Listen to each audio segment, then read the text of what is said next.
बंधुओं, जय श्री हरि। वो कहते हैं कि मेरे होने का पता बताने वाले को 40,000 का इनाम क्यों दिया जाएगा। चलिए शुरू करते हैं कथा।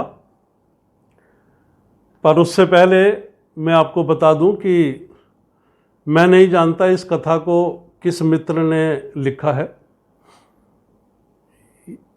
यह सत्य कथा है या काल्पनिक है, ये भी मुझे पता नहीं है। लेकिन वर्तमान सामाजिक हालात और पारिवारिक संबंधों पर लिखी गई ये कथा हमें बताती है कि सच में संसार मोह माया है। यहां किसी का कोई नहीं है। संसार झूठ की वो गठड़ी है जो न उठाई जाए और न फेंकी जाए।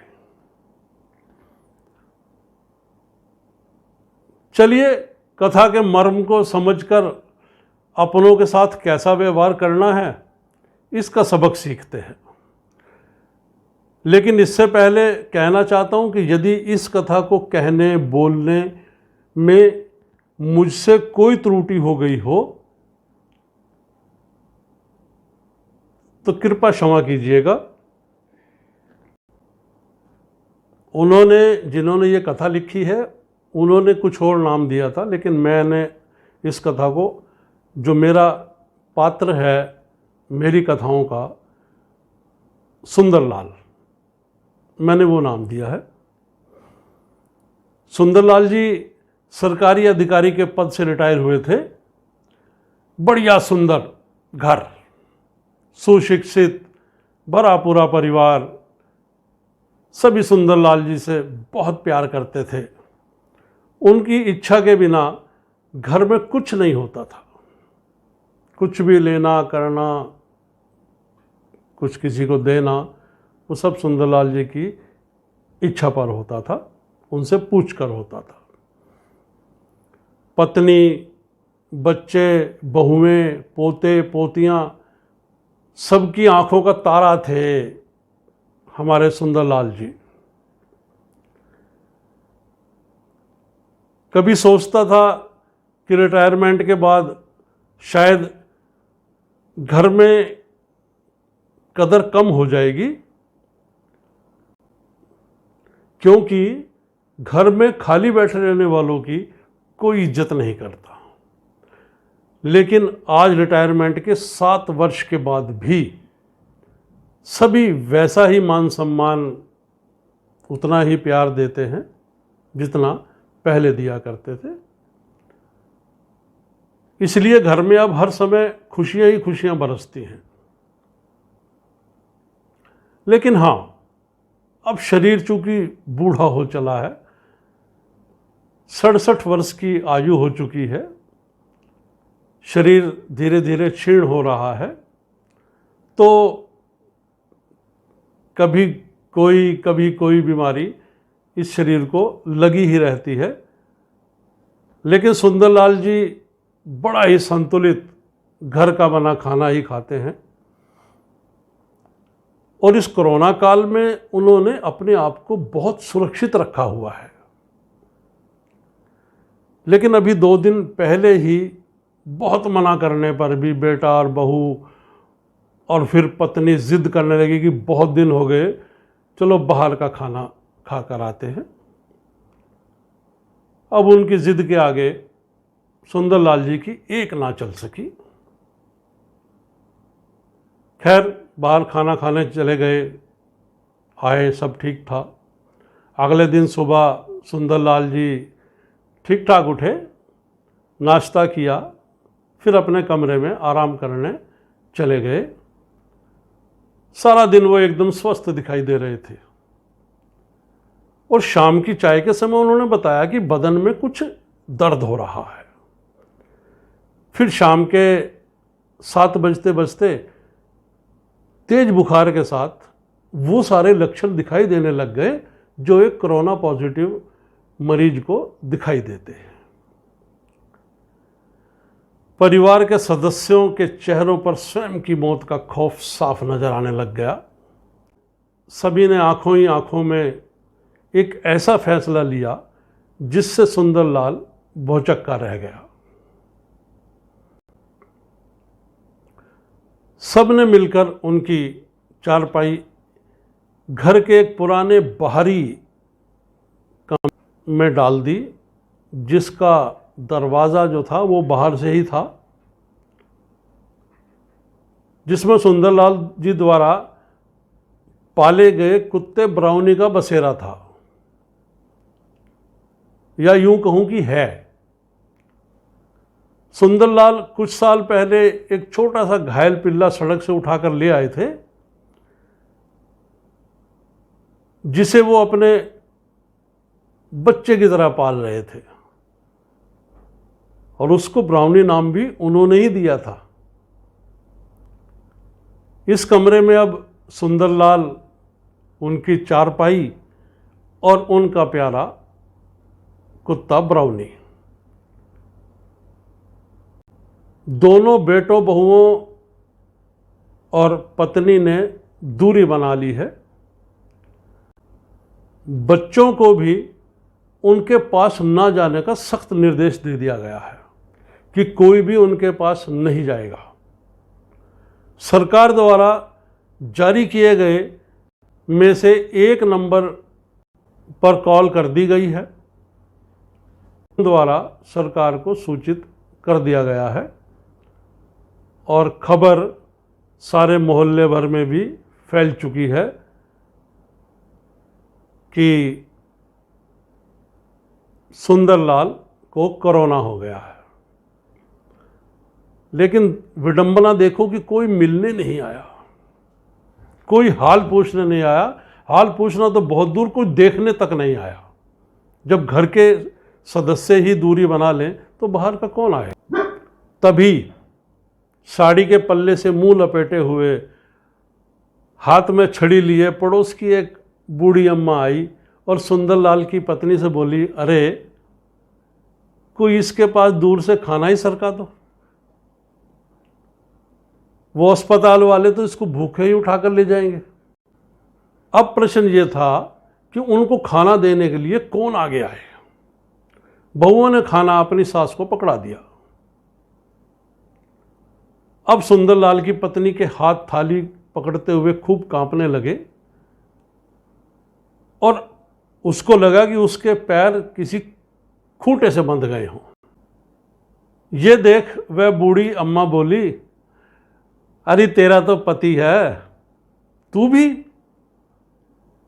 मुंह बांध के चली जा और दूर से थाली सरका दे, वो अपने आप उठाकर खा लेगा। सारा वार्तांत क्रियाकलाप सुंदरलाल जी चुपचाप देख रहे थे, सुन रहे थे। ढेरों सपने जो परिवार की उन्नति के देखे थे, अपनी सारी जमा पूंजी सब इनका जीवन संवारने सजाने में ही लगा दिया।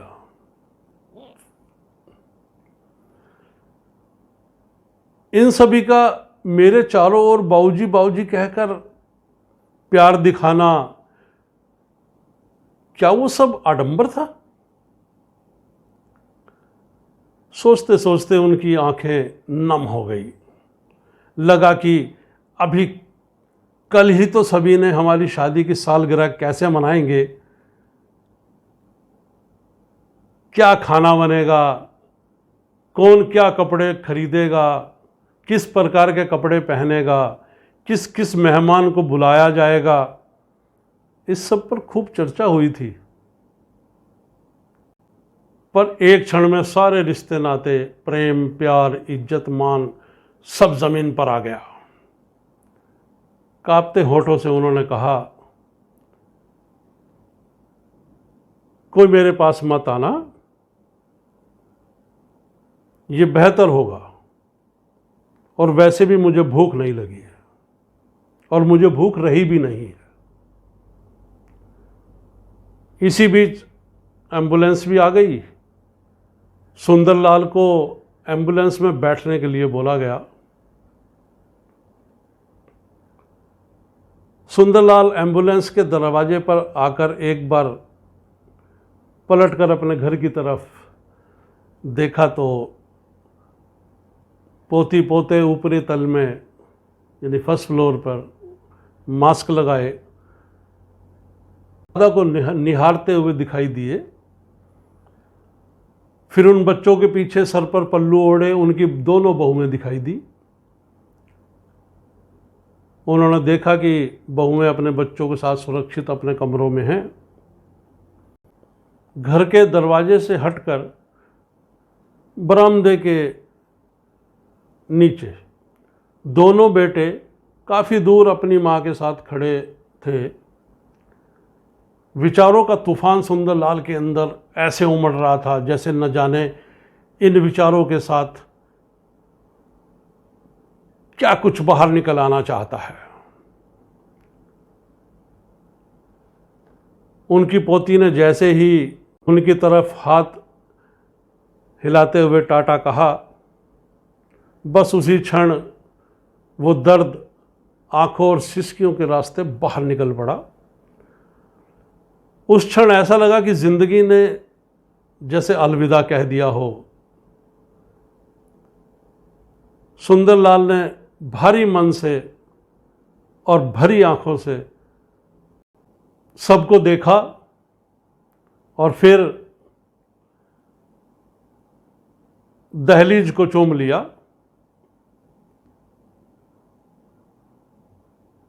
और उठते हुए उन्होंने अपने दोनों हाथ ऊपर उठाकर परिवार को कहा कि सदा खुश रहो और एम्बुलेंस में जाकर बैठ गए।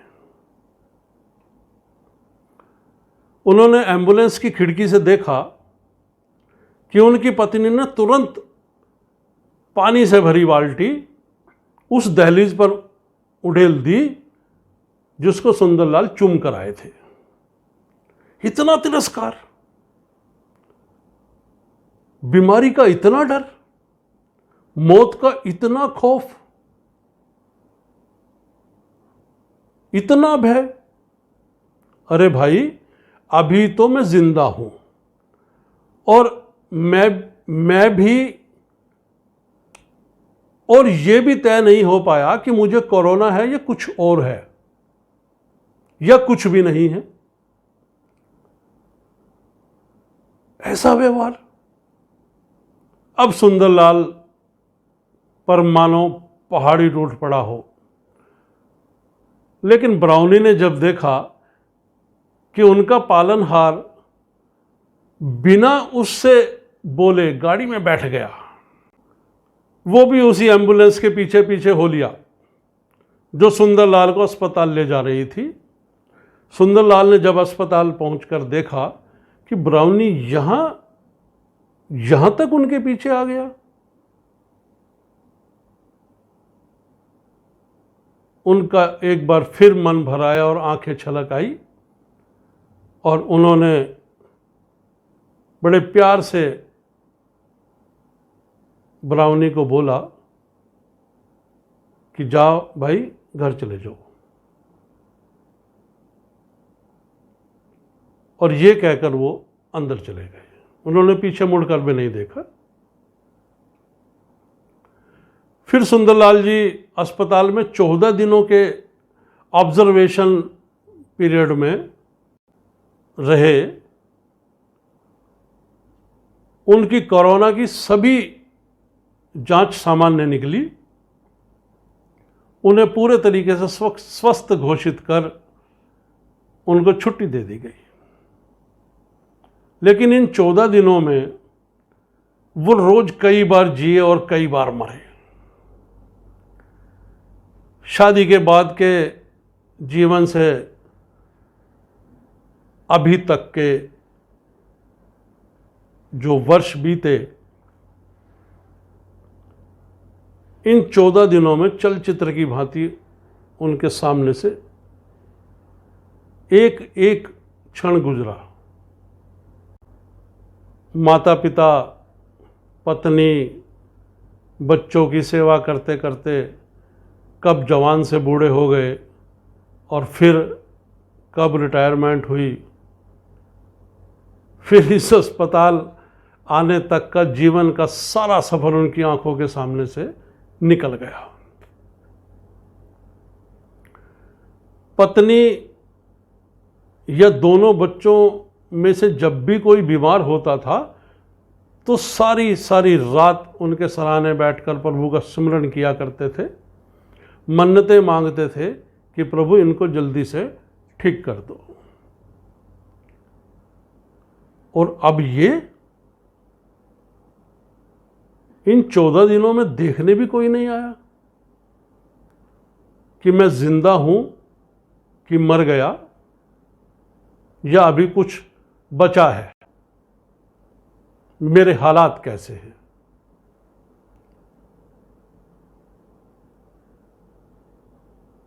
और कम से कम इतना तो देख लेते कि भाई मैंने खाना खाया या नहीं खाया, मुझे अच्छी खुराक मिल रही है कि नहीं मिल रही है। मन परिवार के प्रति नफरत से भर गया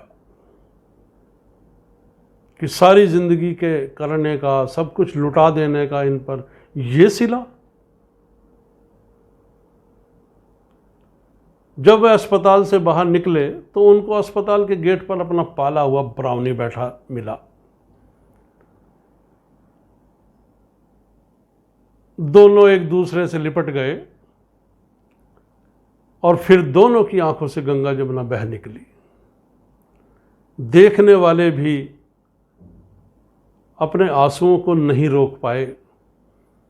जब तक सुंदरलाल जी के बेटे अपनी लंबी गाड़ी लेकर उन्हें लेने पहुंचते, तब तक वो अपने प्यारे ब्राउनी को लेकर किसी दूसरी दिशा में निकल गए। फिर वो किस दिशा में गए बस ये वही जानते थे या परमात्मा जानता था। उसके बाद वो कभी दिखाई नहीं दिए। आज उनके फोटो के साथ उनकी गुमशुदगी की खबर अखबार में छपी है और लिखा है कि सूचना देने वाले को 40,000 रुपए का इनाम दिया जाएगा। 40,000।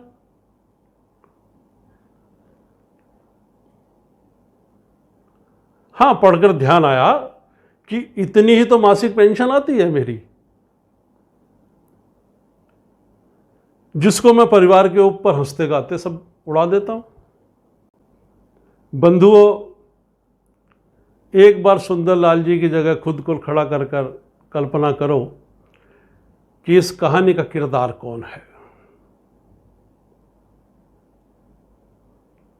कहीं आप तो नहीं?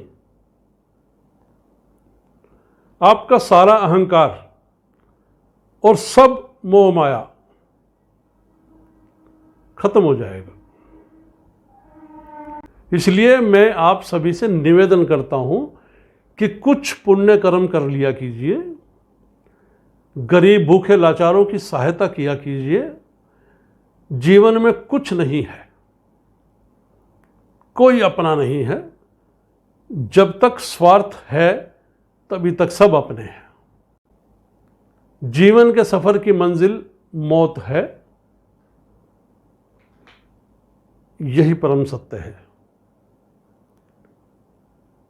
ये कथा आपको कैसी लगी ये मुझे कमेंट्स करके ज़रूर बताइएगा और मुझे आपके सुझावों का भी इंतज़ार रहेगा। इसी के साथ जय श्री हरि।